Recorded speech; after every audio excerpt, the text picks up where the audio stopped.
ನಮಸ್ತೆ, ಎಜಿ ನ್ಯೂಸ್ಗೆ ಸ್ವಾಗತ. ಕರ್ನಾಟಕ ಸರ್ಕಾರದ ಸಹಕಾರ ಸಚಿವ ಹಾಗೂ ಹಾಸನ ಜಿಲ್ಲಾ ಉಸ್ತುವಾರಿ ಸಚಿವ ರಾಜಣ್ಣ ವಿರುದ್ಧ ಕಾಂಗ್ರೆಸ್ ಕಾರ್ಯಕರ್ತರ ಆಕ್ರೋಶ.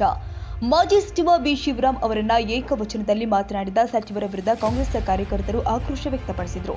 ಇಂದು ಸುದ್ದಿಗಾರರೊಂದಿಗೆ ಮಾತನಾಡಿದ ಮಾಜಿ ನಗರಸಭೆ ಸದಸ್ಯರು ಆದ ಯೂನುಸ್ ಅವರು, ಸುಮಾರು 40 ವರ್ಷಗಳಿಂದ ಜಿಲ್ಲೆಯಲ್ಲಿ ಕಾಂಗ್ರೆಸ್ ಅನ್ನ ಕಟ್ಟಿ ಬೆಳೆಸಿದಂತಹ ಮಾಜಿ ಸಚಿವರು ಆದ ಬಿ ಶಿವರಾಮ್ ವಿರುದ್ಧ ಸಚಿವರು ಮಾತನಾಡಿರುವುದು ಕಾಂಗ್ರೆಸ್ ಕಾರ್ಯಕರ್ತರ ಮನಸ್ಸಿಗೆ ನೋವಾಗಿದೆ.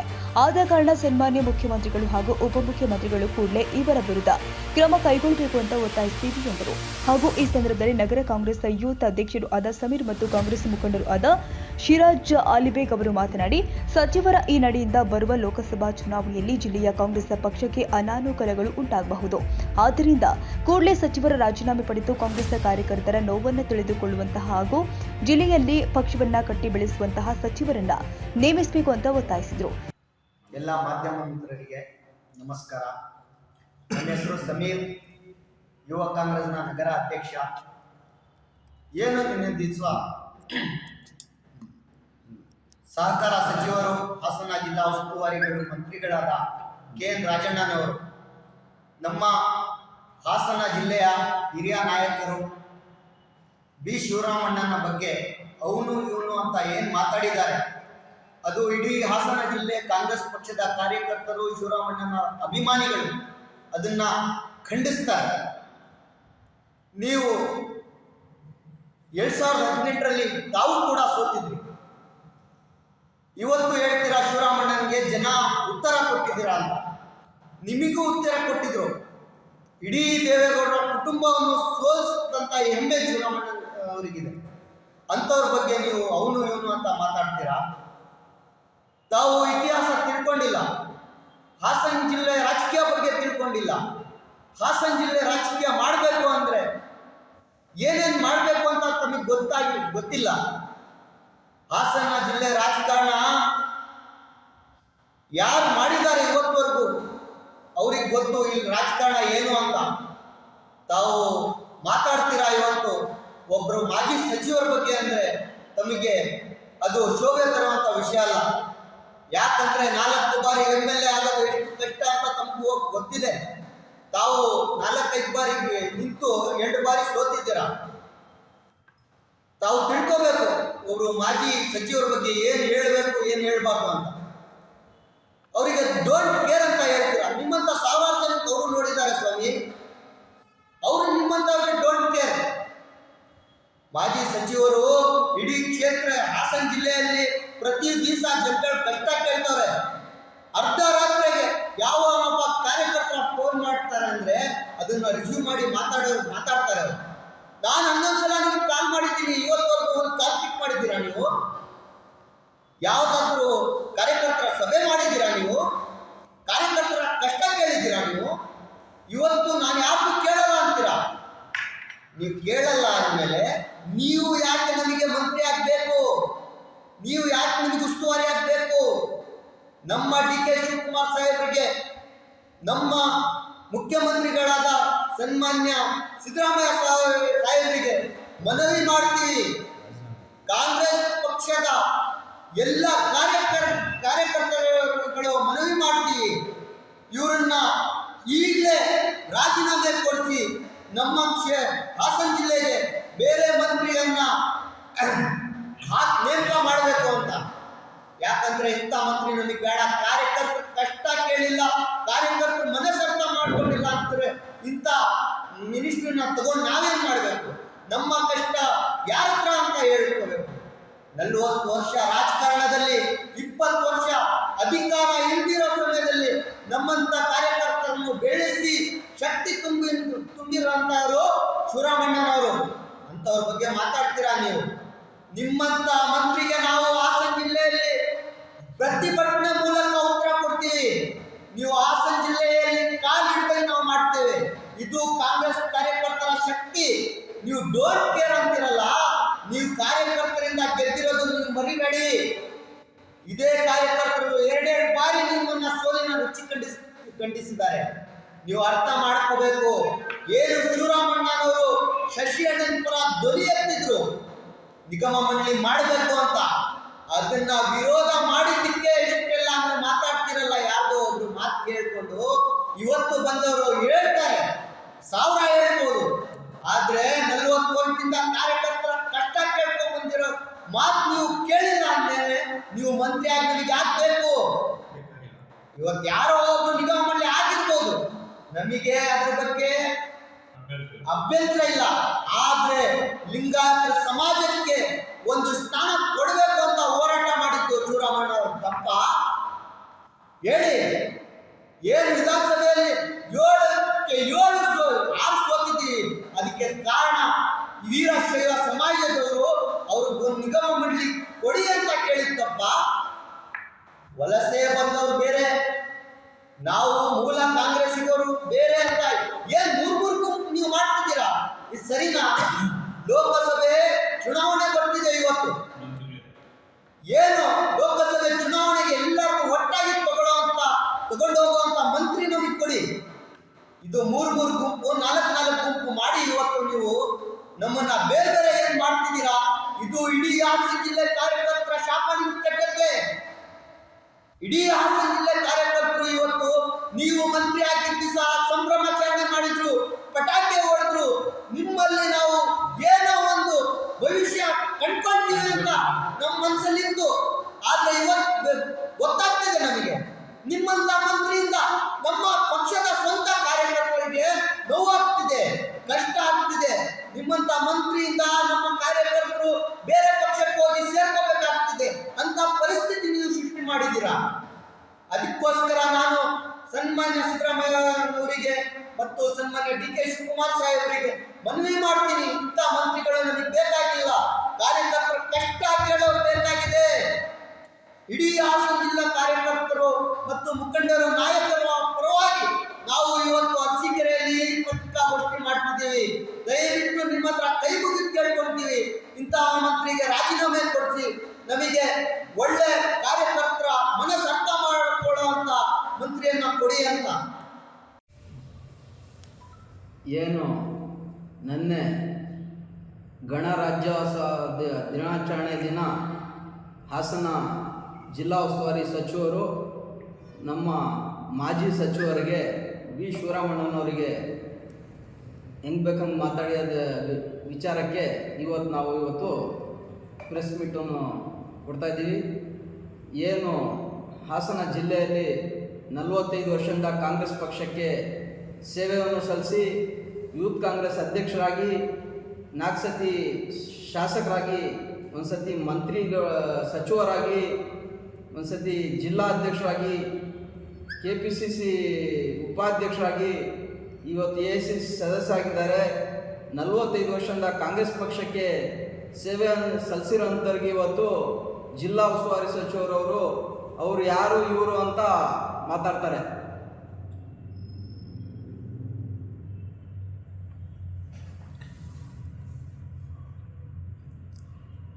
ಈಗ ಆರೋಪ ಮಾಡಿದಾರಲ್ವಾ, ಏನು ರಾಜಣ್ಣ ಅವರು ಆರೋಪ ಮಾಡಿರೋದು ಅದು ನಮಗೆ ಅದು ಬೇಸರ ಆಗಿದೆ.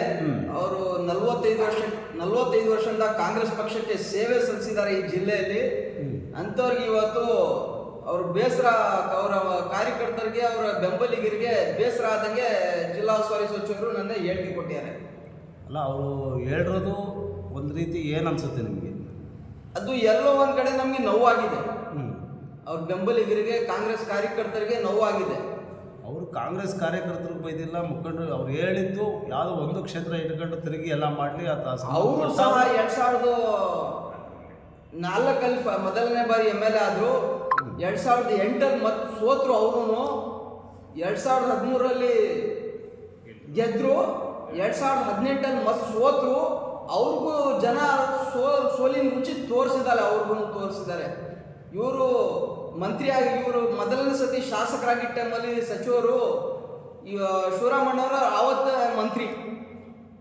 ಅವರು ಹೇಳ್ತಾ ಇರೋದು ಏನಾದರೂ ಆರೋಪ, ತಾಲೂಕು ಅಧ್ಯಕ್ಷರು, ಬ್ಲಾಕ್ ಕಾಂಗ್ರೆಸ್ ಅಧ್ಯಕ್ಷರುಗಳು ಅವರು ಮಾತಾಡಲಿ, ಮುಖಂಡರುಗಳು ಇದು ಮಾಡೋದು ನಾನೇನೋ ಆ ರೀತಿ ನಾನು ಹೇಳಿಲ್ಲ ಅಂತ ಅವರು ಪ್ರತಿಕ್ರಿಯೆ ಕೊಟ್ಟಿರೋದು. ಶಿವರಾಮಣ್ಣವ್ರಿಗೆ ಅವರು ಹೆಸರು ತಗೊಂಡು ಹೇಳಿದಾರಲ್ಲ, ಒಂದು ಕ್ಷೇತ್ರ ಕರೆಕ್ಟಾಗಿ ಇಟ್ಕೊಂಡಿಲ್ಲ ಅಂತ. ಇವ್ರು ಜನ ಇವ್ರಿಗೂ ಸೋಲಿನ ತೋರಿಸಿದಾರಲ್ಲ, ಜನ ಇವ್ರಿಗೆ ಸೋಲಿನ ರುಚಿ ತೋರಿಸಿಲ್ಲ. ಇವ್ರಿಗೂ 2 ಸತಿ ಸೋಲಿನ ರುಚಿ ತೋರಿಸ್ಯಾರ ಜನ.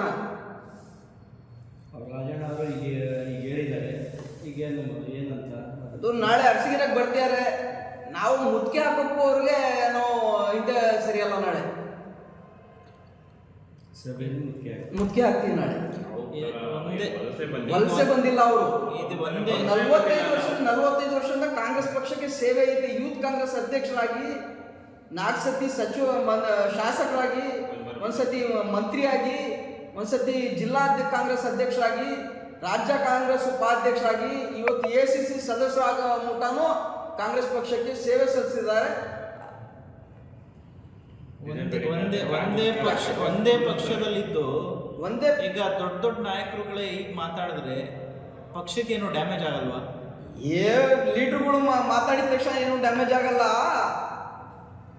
ಜನ ಈ ಸತಿ ಕಾಂಗ್ರೆಸ್ಸು ಏನು 5 ಯೋಜನೆ ಇವರು ಮಾಡಿದ್ದಾರೆ, ಗ್ಯಾರಂಟಿಗಳನ್ನು, ಅದ್ರ ಮೂಲಕ ಜನ ಕಾಂಗ್ರೆಸ್ಸಿಗೆ ವೋಟ್ ಹಾಕ್ತಾರೆ. ಯಾವ ಲೀಡ್ರಿಗೂ ಇವ್ರಿಗೆ ನೋಡಿ ಜನ ವೋಟ್ ಹಾಕ್ತಾ ಇಲ್ಲ. ನೀವು ಇದು ಪ್ರೆಸ್ ಮೀಟ್ ಮಾಡೋ ಬದಲು ನಿಮ್ಮ ಸಂಬಂಧಪಟ್ಟ ಜಿಲ್ಲಾಧ್ಯಕ್ಷರಿಗೆ ನೀವು ಒಂದು ದೂರು ಕೊಡ್ಬೋದಾಯ್ತಲ್ವ? ಜಿಲ್ಲಾಧ್ಯಕ್ಷರು ಈ ಜಿಲ್ಲೆಯಲ್ಲಿ ಕಾಣೆ ಆಗಿದ್ದಾರೆ. ಎಷ್ಟು ಸತಿ ಬಂದಿದ್ದಾರೆ ಈ ಜಿಲ್ಲಾಧ್ಯಕ್ಷ ಆಗಿದ್ಮೇಲೆ ಅರಸೀಕೆರೆಗೆ ಕಾಂಗ್ರೆಸ್ ಕಾರ್ಯಕರ್ತರ ಸಂಪರ್ಕಕ್ಕೆ ಕಾಂಗ್ರೆಸ್ ಕಾರ್ಯಕರ್ತರ ಸಭೆ ಎಷ್ಟು ಸತಿ ಮಾಡಿದ್ದಾರೆ. ಅವರು ಈ ಜಿಲ್ಲೆಯಲ್ಲಿ ಜಿಲ್ಲಾ ಕಾಂಗ್ರೆಸ್ ಅಧ್ಯಕ್ಷರಾಗಿ ಕಾಣೆ ಆಗಿದ್ದಾರೆ. ಕಾರ್ಯಕರ್ತರಿಗೆ ಸ್ಪಂದಿಸ್ತಿಲ್ಲ. ಅವ್ರು ಕಾಂಗ್ರೆಸ್ ಕಾರ್ಯಕರ್ತರು ಯಾರಂತ ಗೊತ್ತಿಲ್ಲ. ಅವ್ರ ಪಾಪ ಮೂಲ ಬಿಜೆಪಿಯಲ್ಲಿದ್ದವರು, ಅವ್ರಿಗೆ ಕಾಂಗ್ರೆಸ್ ಕಾರ್ಯಕರ್ತರು ಯಾರಂತ ಗೊತ್ತಿಲ್ಲ ಜಿಲ್ಲಾ ಕಾಂಗ್ರೆಸ್ ಅಧ್ಯಕ್ಷರಿಗೆ. ಇಂಥ ಬೆಳವಣಿಗೆ ಆಗಿದ್ರೆ ಮುಂದೆ ಲೋಕಸಭೆ ಇಲ್ಲಿ ನಮ್ಮ ಜಿಲ್ಲೆಯಲ್ಲಿ ಏನಾಗ್ತಾ ಇದೆ ಅಂದ್ರೆ ಕಾಂಗ್ರೆಸ್ ಪಕ್ಷಕ್ಕೆ ದುಡ್ದಿರೋಂಥವ್ರಿಗೆ ಪಾರ್ಲಿಮೆಂಟ್ಗೆ ಬೆಲೆ ಸಿಗ್ತಾ ಇಲ್ಲ. ಇಲ್ಲಾಂದ್ರೆ JDS ಇಂದ ಬಂದವ್ರಿಗೆ ಬೆಲೆ ಸಿಗ್ತದೆ, ಇಲ್ಲಾಂದ್ರೆ BJP ಇಂದ ಬಂದವ್ರಿಗೆ ಬೆಲೆ ಸಿಗ್ತದೆ.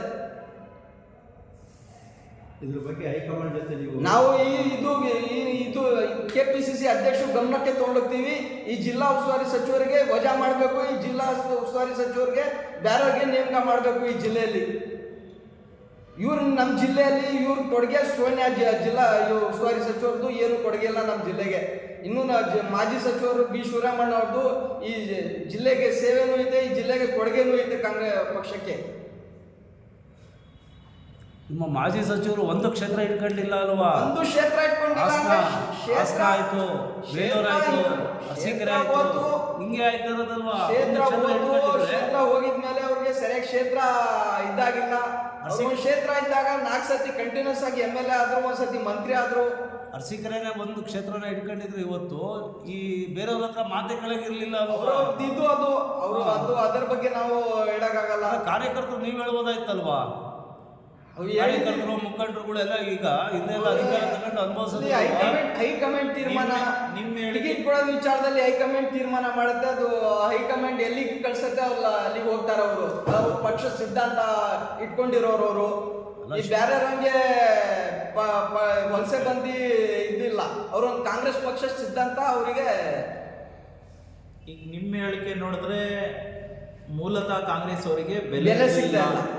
ಈಗ ಏನಾಗಿದೆ, ಈ ಶಾಸಕರು ಅರಸೀಕೆರೆಯಲ್ಲಿ ಶಾಸಕರು JDS ಇಂದ ಬಂದಿರೋರು, ಜಿಲ್ಲಾ ಉಸ್ತುವಾರಿ ಸಚಿವರು JDS ಇಂದ ಬಂದಿರೋರು, ಇಲ್ಲಿ ಜಿಲ್ಲಾ ಕಾಂಗ್ರೆಸ್ ಅಧ್ಯಕ್ಷರು BJP ಇಂದ ಬಂದಿರೋರು. ಹಂಗಾಗಿ ಇಲ್ಲಿ ಕಾಂಗ್ರೆಸ್ ಕಾರ್ಯಕರ್ತರಿಗೆ ಬೆಲೆ ಸಿಗ್ತಾ ಇಲ್ಲ. ಅಂದ್ರೆ ನೀವು ಹೇಳೋ ಲೆಕ್ಕ ಮೂಲಕ ಕಾಂಗ್ರೆಸ್ನವರಿಗೆ ಬೆಲೆ ಸಿಗ್ತಾ ಇಲ್ಲ ಇಲ್ಲಿ. ಜಿಲ್ಲಾ ಕಾಂಗ್ರೆಸ್ ಅಧ್ಯಕ್ಷರು ಈ ಜಿಲ್ಲೆಯಲ್ಲಿ ಕಾಣೆ ಆಗಿದ್ದಾರೆ. ನೀವೇ ಒಂದು ನಿಯೋಗ ಹೋಗಿ ಶಿವರಾಮಣ್ಣವ್ರ ಜೊತೆ ನಾವು ಸಿದ್ದರಾಮಯ್ಯ ಮುಖ್ಯಮಂತ್ರಿಗಳಿಗೂ ಭೇಟಿ ಮಾಡ್ತೀವಿ. ಈಗ ನಮ್ಮ ಉಪಮುಖ್ಯಮಂತ್ರಿ DK ಶಿವಕುಮಾರ್ ಸಾಹೇಬ್ರಿಗೂ ಭೇಟಿ ಮಾಡ್ತೀವಿ. ಇದ್ರ ಬಗ್ಗೆ ನಾವು ಗಮನಕ್ಕೆ ತಗೊಂಡ್ಬರ್ತೀವಿ. ಅವ್ರ ಗಮನಕ್ಕೆ. ಮಾಜಿ ಜಿಲ್ಲಾ ಕಾರ್ಯದರ್ಶಿ, ಈ ದಿನ ನಾವು ಇಲ್ಲಿ ಸೇರಿರುವುದು ಏನಂದರೆ, ನಮ್ಮ ಹಾಸನ ಜಿಲ್ಲೆಯ ಉಸ್ತುವಾರಿ ಸಚಿವರಾದಂಥ ರಾಜಣ್ಣನವರು ನಮ್ಮ ಮೂಲ ಕಾಂಗ್ರೆಸ್ಸಿನ ನಾಯಕರಾದಂಥ B ಶಿವರಾಮಣ್ಣನವರಿಗೆ ಏಕವಚನದಲ್ಲಿ ಮಾತಾಡಿರುವಂತಹ ವಿಷಯ. ಸ್ವಾಮಿ ರಾಜಣ್ಣನವರೇ, ಇತ್ತೀಚೆಗೆ ತಾವು ಹಾಸನ ಜಿಲ್ಲೆಗೆ ಆಗಮಿಸಿ ಉಸ್ತುವಾರಿ ಸಚಿವರ ಸ್ಥಾನವನ್ನು ಪಡೆದು ಇಲ್ಲಿ ಮೂಲ ಕಾಂಗ್ರೆಸ್ಸಿಗರಿಗೆ ಏನು ನೋವಾಗ್ತಿದೆ, ಏನು ಆಗ್ತಿದೆ, ನೀವು ಒಂದು ಸಭೆನೂ ಕರೆದಿಲ್ಲ. ನೀವು ಫಸ್ಟ್ ನೀವು ಸಚಿವರಾದ ತಕ್ಷಣ ಆ ತಕ್ಷಣ ತಾವು ಬಂದ್ಬಿಟ್ಟು ನಮ್ಮನ್ನ ಇಲ್ಲಿ ಮೂಲ ಕಾಂಗ್ರೆಸ್ಸಿಗರಿಗೆ ಎಲ್ಲರಿಗೂ ಸೇರಿಸಿ ಒಂದು ಸಭೆಯನ್ನು ಮಾಡಬೇಕಾಗಿತ್ತು. ತಾವು ಅದನ್ನ ನಡೆಸಿಕೊಟ್ಟಿಲ್ಲ. ಹಾಗೂ ನಮ್ಮ ಮೂಲ ಕಾಂಗ್ರೆಸ್ಸಿನ ನಾಯಕರಾದಂಥ ಬಿ ಶಿವರಾಮಣ್ಣನವರ ಬಗ್ಗೆ ತಾವು ಹೇಳಿರುವಂಥ ಏಕವಚನ ಮಾತುಗಳು ಇದು ಖಂಡನೀಯ. ನಾವೆಲ್ಲರೂ ಇದಕ್ಕೆ ಬೇಸರ ವ್ಯಕ್ತಪಡಿಸ್ತೇವೆ. ಮತ್ತೊಂದು ವಿಷಯ ಏನೆಂದರೆ, ಇಡೀ ಅರಸೀಕೆರೆ ತಾಲೂಕು ಹಾಸನ ಜಿಲ್ಲೆಯಲ್ಲಿ ಏಕೈಕ ವ್ಯಕ್ತಿ ಜಯಭಾರಿಸಿರೋದು ಕಾಂಗ್ರೆಸ್ ಅಲ್ಲಿ ಏಕೈಕ ವ್ಯಕ್ತಿ KM ಶಿವಲಿಂಗೇಗೌಡರು. ನಮ್ಮ ನಾಯಕರು ಅವರ ಅಭಿಪ್ರಾಯವನ್ನು ವ್ಯಕ್ತಪಡಿಸಿದ್ರು ಮೊನ್ನೆ ಮಾಧ್ಯಮದ ಮುಖಾಂತರ. ಏನಂತ ಹೇಳಿದ್ರು, ಇಡೀ ಜಿಲ್ಲೆಯಲ್ಲಿ ನಮ್ಮ ಶಾಸಕರಾದಂಥ KM ಶಿವಲಿಂಗೇಗೌಡರಿಗೇನೆ ಲೋಕಸಭೆಯ ಟಿಕೆಟ್ ಅನ್ನು ಕೊಡಬೇಕು. ಅದಕ್ಕೆಲ್ಲ ನಾವು ಬದ್ಧರಾದ. ಅಣ್ಣವ್ರು ಹೇಳ್ತಿರೋದು ಮಾತು 100% ಸತ್ಯ. ಯಾಕಂದ್ರೆ ಹಾಸನ ಇಡೀ ಜಿಲ್ಲೆಯಲ್ಲಿ ಕಾಂಗ್ರೆಸ್ ಅನ್ನು ಜಯಭಾರಿಸಿರೋದಂದ್ರೆ KM ಶಿವಲಿಂಗೇಗೌಡರು ಒಬ್ರೆ. ನಮ್ದು ಇದಕ್ಕೆ ಇದಿದೆ, ಬಲ ಇದೆ. ನಾವು ಇದಕ್ಕೆ ಬಲಪಡಿಸ್ತೀವಿ. ನಮ್ಮ ಶಿವರಾಮಣ್ಣ ಹೇಳಿರೋದು ಬಟ್ ರಾಜಣ್ಣನವರೇ ತಾವು ಗಮನದಲ್ಲಿ ಇಟ್ಕೋಬೇಕು. ಮೂಲ ಕಾಂಗ್ರೆಸ್ ಅವರಿಗೆ ತುಂಬಾ ಮನಸ್ಸಿಗೆ ನೋವಾಗ್ತಾ ಇದೆ. ತುಂಬಾ ಕಡೆಗಣಿಸ್ತಾ ಇದ್ದಾರೆ ಅರಸೀಕೆರೆ ತಾಲೂಕಿನಲ್ಲಿ. ಈಗ ಸುಮಾರು 20 ವರ್ಷಗಳಿಂದ ನಾವು ಕಾಂಗ್ರೆಸ್ ಅಂತ ಹೋರಾಟ ಮಾಡ್ಕೊಂಡು ಬಂದು ಈಗ ಈ ಮಟ್ಟಕ್ಕೆ ನಾವೆಲ್ಲ ಸುಮಾರು ಒಂದು 53,000 ಯಾವುದೇ ಒಂದು ಕ್ಯಾಂಡಿಡೇಟ್ ಇದ್ರು 53,000 ಮತಗಳಿಂದ ಕಾಡ್ತಾ ಇದ್ರು ಕಾಂಗ್ರೆಸ್ ಅಲ್ಲಿ. ಅಂತದ್ರಲ್ಲಿ ಈ ಸರಿ ಇಡೀ 60ರಿಂದ 75,000 ಓಟು ಕಾಂಗ್ರೆಸ್ ಇಂದ ಬಿದ್ದಿದೆ ನಮ್ಮ ಗೌಡರಿಗೆ. ಅದನ್ನು ತಾವು ಗಮನದಲ್ಲಿ ಇಟ್ಕೋಬೇಕು ದಯವಿಟ್ಟು. ಇದೆಲ್ಲ ಇಷ್ಟು ಗೆಲುವಾಗಕ್ಕೂ ಮೂಲ ಕಾಂಗ್ರೆಸ್ ಅವ್ರದ್ದು ತುಂಬಾ ಇದರಲ್ಲಿ ಕೆಲಸ ಇದೆ. ಮತದಾರರು ಕಾಂಗ್ರೆಸ್ಸಿನವ್ರು ಯಾವಂತ ನಮಗ್ ಮೂಲ ಕಾಂಗ್ರೆಸ್ ಅವರಿಗೆ ಗೊತ್ತು. ಅವರು ಮೊನ್ನೆ ಬಂದು ಸೇರ್ಪಡೆ ಆಗಿದೆ ಅಂತ ಹೇಳ್ಬಿಟ್ಟು ಅವ್ರು ಮಾಡೋದಲ್ಲ. ನಮ್ಮ ಹೈಕಮಾಂಡ್ ಏನ್ ಹೇಳಿತ್ತು, ನಮ್ಮ ಸಿದ್ದರಾಮಯ್ಯ ಅವರು, ನಮ್ಮ ಅಧ್ಯಕ್ಷರಾದಂಥ DK ಶಿವಕುಮಾರ್ ಅವರು ಹಾಗೂ ನಮ್ಮ ನಾಯಕರುಗಳು ಏನಂತ ನಮಗೆ ಹೇಳಿ ದಾರಿಯನ್ನು ತೋರಿಸ್ಕೊಟ್ರು. ಏನೇ ಆಗ್ಬಿಡಿ ಈ ಬಾರಿ ನೀವು ಶಿವಲಿಂಗೇಗೌಡರನ್ನು ಗೆಲ್ಲಿಸ್ಕೊಂಡ್ ಬರ್ಬೇಕು ಅಂತ ಹೇಳಿದ್ರು. ನಾವೆಲ್ಲರೂ ಆ ಮಾತಿನ ಮೇಲೆ ನಡೆದಿದ್ದೀವಿ. ನಿಮ್ಮನ್ನು ಗೆಲ್ಸಿದೀವಿ, ಸತತವಾಗಿ ಗೆಲ್ಸಿದೀವಿ. ಅದನ್ನ ನೀವು ದಯವಿಟ್ಟು ಪರಿಗಣಿಸಬೇಕು. ಮತ್ತೆ ಇನ್ನೊಂದು ವಿಷಯ ಏನೆಂದರೆ, ಯಾವುದೇ ಕಾರಣಕ್ಕೂ ಶಿವರಾಮಣ್ಣನ ಬಗ್ಗೆ ತಾವು ತಪ್ಪು ಹೇಳಿಕೆಗಳನ್ನು ಕೊಡಕ್ಕೆ ಹೋಗಬೇಡಿ ರಾಜಣ್ಣ ಅವರೇ. ಇಲ್ಲ ಅಂದ್ರೆ ಇದಕ್ಕೆ ನಾವು ಬೇಜಾರು ಮಾಡಿಕೊಂಡು ಮತ್ತೆ ನಿಮ್ಮ ಮುಂದೆನೆ ನಾವು ಮತ್ತೆ ನಿಂತ್ಕೊಂಡು ನಿಮ್ಮ ಬಗ್ಗೆ ಧಿಕ್ಕಾರ ಕೂಗುವಂತ ಅವಕಾಶವಂತೂ ದಯವಿಟ್ಟು ಕಲ್ಪಿಸಿಕೊಡಬೇಡಿ. ಹಾಗೂ ಕರ್ನಾಟಕ ಗೃಹ ಮಂಡಳಿ ಅಧ್ಯಕ್ಷರಾಗಿ ನೇಮಕಗೊಂಡಿರುವ KM ಶಿವಲಿಂಗೇಗೌಡರಿಗೆ ನಮ್ಮ ಎಲ್ಲರ ಕಡೆಯಿಂದ ಶುಭಾಶಯಗಳನ್ನು ಕೋರುತ್ತಾ ಈ ನನ್ನ 2 ಮಾತುಗಳನ್ನು ಮುಗಿಸ್ತೇನೆ. ನಮಸ್ಕಾರ. ಈಗ ಇದ್ರ ಬಗ್ಗೆನೂ ಇದೆ. ಈಗ ನಮ್ಮ ಶಶಿಧರಣ್ಣ ಅವರು ಮಾಡಿರುವಂತಹ ಕೆಲಸ ಕಾರ್ಯಗಳು ಅರಸೀಕೆರೆ ತಾಲೂಕಿಗೆ ಗೊತ್ತು. ಒಂದು ಹೊಸ ಮುಖ ಬಂದು 53,000 ಮತಗಳು ಕಾಂಗ್ರೆಸ್ ಅಲ್ಲಿ ಹೋದ್ಸರಿ ವಿಧಾನ ಪರಿಷತ್ ಅಲ್ಲಿ ತಗೊಂಡಿದೆ ಅಂದ್ರೆ ಅದು ನಮ್ಮೆಲ್ಲರ ಹೆಮ್ಮೆ. ವಿಧಾನಸಭೆ ನಮ್ಮ ಹೆಮ್ಮೆ, ಅದು ಕಾಂಗ್ರೆಸ್ ಇಂದು ಅರಸೀಕೆರೆ ತಾಲೂಕು. ಅದನ್ನು ನಾವು ಹೈಕಮಾಂಡಿಗೆ ಒಂದು ಮನವಿಯನ್ನು ಮಾಡೋಣ. ಅದಕ್ಕೇನು ಇದಿಲ್ಲ, ಯಾಕಂದ್ರೆ ಕೇಳೋ ಹಕ್ಕು ಎಲ್ಲರಿಗಿದೆ. ಕಾಂಗ್ರೆಸ್ ಹೋರಾಟಗಾರರು ನಾವು ಕಾಂಗ್ರೆಸ್ ಕಾರ್ಯಕರ್ತರು ಅಂತ ಹೇಳಿದ ಮೇಲೆ ನಾವು ಅದು ಕೇಳುವ ಅಧಿಕಾರನೂ ಇದೆ. ಅದ್ರ ಬಗ್ಗೆ ಒಂದು ವಿಚಾರಣೆ ಮಾಡೋಣ ಹೈಕಮಾಂಡ್. ಒಟ್ಟಾರೆ ಈಗ ಶಿವಲಿಂಗೇಗೌಡರಿಗೆ ನಿಗಮ ಮಂಡಳಿ ಸ್ಥಾನ ಕೊಟ್ಟಿರೋದು ನಿಮಗೆ ಖುಷಿ ಇದೆ? ಖುಷಿ ಇದೆ, ತೃಪ್ತಿ ಇದೆ, ಏನು ತೊಂದರೆ ಇಲ್ಲ. ಬಟ್ ಏನಂದ್ರೆ ಮೂಲ ಕಾಂಗ್ರೆಸ್ಗರಿಗೆ ಗುರುತಿಸ್ತಾ ಇಲ್ಲ ನಮ್ಮ ಹೈಕಮಾಂಡ್. ಅದೊಂದು ಮನಸ್ಸಲ್ಲಿ ಎಲ್ಲೋ ಒಂದು ಬೇಸರ ಆಗ್ತಾ ಇದೆ. ನಿಷ್ಠಾವಂತ ಕಾರ್ಯಕರ್ತರು ಕಾಂಗ್ರೆಸ್ ಅವರು ಯಾರು ಅಂತ ಹೈಕಮಾಂಡ್ ಗುರುತಿಸ್ತಾ ಇಲ್ಲ. ಇದಕ್ಕೊಂದು ಬೇಸರ ಇದೆ. ಶಾಸಕರು ಪಕ್ಷ ಸಂಘಟನೆ ಮಾಡ್ತಾ ಇದಾರೆ ಕಾಂಗ್ರೆಸ್ ಪಕ್ಷನ. ನೀವು ಮೂಲತಃ ಅನ್ನೋದು ಬಿಡಿ. ಕಾಂಗ್ರೆಸ್ ಅಲ್ಲಿ ನಿನ್ನೆ ಬಂದವನು ಕಾಂಗ್ರೆಸ್ ಕಾರ್ಯಕರ್ತಾನೆ, ನಿನ್ನೆ ಅಳಪನು ಕಾಂಗ್ರೆಸ್ ಕಾರ್ಯಕರ್ತಾನೆ. ಮೂಲ ಯಾರು ಮೂಲತಃ ಇರೋದಿಲ್ಲ. ಅದು ಬೇಕಾಗಿತ್ತು. ಇದಕ್ಕೆ ಈಗ ಈ ನಿಯೋಗವಾಗಿದ್ರಿ ಇಲ್ಲಿ ಬೆಂಗಳೂರಿಗೆ. ಇಡೀ ಶಶಿಧರ್ ಶಿವರಾಮಣ್ಣ ಏನು ಮಾಡೋದ್ರಿ, ಸಾಧನೆ ಏನಾಯ್ತು? ನಮಗೆ ಕಾಂಗ್ರೆಸ್ಸಿನಲ್ಲಿ ಯಾವುದೇ ರೀತಿಯ ಒಂದು ಬೆಳವಣಿಗೆ ಆಗ್ತಾ ಇಲ್ಲ ಅಂತ ಕಂಡು ಬರ್ತಾ ಇದೆ. ಇದಕ್ಕೆ ಏನ್ ಹೇಳ್ತೀರಾ ಮಾಧ್ಯಮ? ಮನವಿ ಮಾಡ್ತೀವಿ ರಾಜ್ಯ ಸರ್ಕಾರಕ್ಕೆ, ಮಾನ್ಯ ಮುಖ್ಯಮಂತ್ರಿಗಳಿಗೆ ಮತ್ತೆ DK ಶಿವಕುಮಾರ್ ಅವರಿಗೆ ಒಂದು ಮನವಿ ಮಾಡ್ತೀವಿ. ಏನ್ ವಿಧಾನಸಭೆ ಚುನಾವಣೆಯಲ್ಲೂ ಸಹ ಈ ಜಿಲ್ಲೆಯಲ್ಲಿ ವೀರಶೈವರಿಗೆ ಸಾಮಾಜಿಕ ನ್ಯಾಯ ಕೊಟ್ಟಿಲ್ಲ. ಮತ್ತೆ ಈ ನಿಗಮ ಮಂಡಳಿ ಒಂದು ವೀರಶೈವ ಸಮಾಜಕ್ಕೆ ಇನ್ನೊಂದು ಕೊಟ್ಟು ಈ ಕಾಂಗ್ರೆಸ್ ಪಕ್ಷದಲ್ಲಿ ಸಾಮಾಜಿಕ ನ್ಯಾಯ ಕೊಡಿ ಅಂತ ಈ ಸಂದರ್ಭದಲ್ಲಿ ನಾವು ಮನವಿ ಮಾಡ್ತೀವಿ. ಒಟ್ಟಿನಲ್ಲಿ ನಿಮ್ಮ ಒಂದು ಅಡಗೊಡೆಮೆ ದೀಪ ಏನು ಹೇಳ್ತೀರಾ ಅಂದರೆ ವೀರಶೈವ ಸಮಾಜನ ಕಾಂಗ್ರೆಸ್ ಪಕ್ಷ ಕಡೆಗಣಿಸ್ತಾ ಇದೆ ಅಂತ ಕಡೆಗಣಿಸ್ತಾ ಇದೆ ಅಂತ ಹೇಳ್ತಾರಲ್ಲ. ಹಾ. ಏನು ವಿಧಾನಸಭೆಯಲ್ಲೂ ಸಹ ಅರಸೀಕೆರೆಯಲ್ಲಿ ಒಂದು ವೀರಶೈವ ಸಮಾಜಕ್ಕೆ ಟಿಕೆಟ್ ಕೊಡ್ಬೇಕಾಗಿತ್ತು. ಆ ಟಿಕೆಟ್ ತಪ್ಪಿಸಿ ಏನು ಬೇರೆ ಒಂದು ಇದಕ್ಕೆ ಕೊಟ್ರು. ಈಗ ಸಾಮಾಜಿಕ ನ್ಯಾಯ ಕೊಟ್ಟು ನಿಗಮ ಹೋರಾಟ ಮಾಡ್ಬೋದಾಯ್ತಲ್ವಾ? ಅವರು ಯಾವ್ದು ಏನು ಅವರು ಶಶಿಧರ ನಾನು ಆಕಾಂಕ್ಷೆನೇ ಇಲ್ಲ ಅಂತ ಸಿದ್ದರಾಮಯ್ಯ ಹತ್ರ ಹೇಳಿದಾಗ ಈಗ ಸಾಮಾಜಿಕ ನ್ಯಾಯ ಕೊಟ್ಟು ಒಂದು ನಿಗಮ ಮಂಡಳಿ ಅಧ್ಯಕ್ಷ ಸ್ಥಾನ ಒಂದು ವೀರಶೈವ ಸಮಾಜಕ್ಕೆ ಕೊಡಿ ಅಂತ ನಾವು ಈ ಸಂದರ್ಭದಲ್ಲಿ ಒಂದು ಮನವಿ ಮಾಡ್ತೀವಿ. ಒಟ್ಟಾರೆ ಹಾಸನ ಜಿಲ್ಲೆಯಲ್ಲಿ ಒಂದು ಸೀಟ್ ಕೂಡ ಕಾಂಗ್ರೆಸ್ ಪರವಾಗಿ ಒಬ್ಬ ಲಿಂಗಾಯತ ಕ್ಯಾಂಡಿಡೇಟ್ ಕೊಟ್ಟಿಲ್ಲ ಅನ್ನುವ ಸುದ್ದಿ ಇತ್ತು. ಆ ಸುದ್ದಿ ಜೊತೆಗೆ ಕೊಟ್ಟಿರುವುದು ಕಂಡುಬಂದಿಲ್ಲ. ಈಗ ನಿಗಮ ಮಂಡಳಿ ಸ್ಥಾನ ಕೂಡ ಒಂದು ಸಮಾಜಕ್ಕೆ ಕೊಟ್ಟು ಲಿಂಗಾಯತ ಸಮಾಜನ ಇಲ್ಲಿ ಕಡೆಗಣಿಸ್ತಾ ಇದ್ದಾರೆ. ಅದಕ್ಕೋಸ್ಕರನೇ ನಾವು ಅದಕ್ಕೆ ಮನವಿ ಮಾಡ್ತಾ ಇದೀವಿ. ಒಂದು ಕಾಂಗ್ರೆಸ್ ಪಕ್ಷದಲ್ಲಿ ಸಾಮಾಜಿಕ ನ್ಯಾಯ ಕೊಟ್ಟು ಒಂದು ನಿಗಮ ಮಂಡಳಿ ಅಧ್ಯಕ್ಷ ಸ್ಥಾನ ಇನ್ನೊಂದು ತಲುಪಿಸಿ ವೀರಶೈವ ಸಮಾಜಕ್ಕೆ ಅಂತ ನಾವು ಈ ಸಂದರ್ಭದಲ್ಲಿ ಮನವಿ ಮಾಡ್ತಾ ಇದ್ದೀವಿ. ತಾವೇನಾಗಿರೋದು? ನಾನು ಮಾಜಿ ನಗರಸಭಾ ಸದಸ್ಯ. ಹೆಸರು ಈ ಸಂದರ್ಭದಲ್ಲಿ ಗಂಡಸೆ ಬ್ಲಾಕ್ ಕಾಂಗ್ರೆಸ್ ಯೂತ್ ಅಧ್ಯಕ್ಷರು ಆದ ರಘು ಹಾಗೂ ಇನ್ನೂ ಹಲವು ಕಾಂಗ್ರೆಸ್ ಕಾರ್ಯಕರ್ತರು ಉಪಸ್ಥಿತರಿದ್ದರು. Parvez Ahmed, Arsikere, AJ news. ತಾಜಾ ಸುದ್ದಿಗಾಗಿ ಎಜೆ ನ್ಯೂಸ್ 24/7ಗೆ ಸಬ್ಸ್ಕ್ರೈಬ್ ಮಾಡಿ ಮತ್ತು ಬೆಲ್ ಐಕಾನ್ ಒತ್ತಿ ತಪ್ಪದೇ ಲಿಂಕ್ ಶೇರ್ ಮಾಡಿ.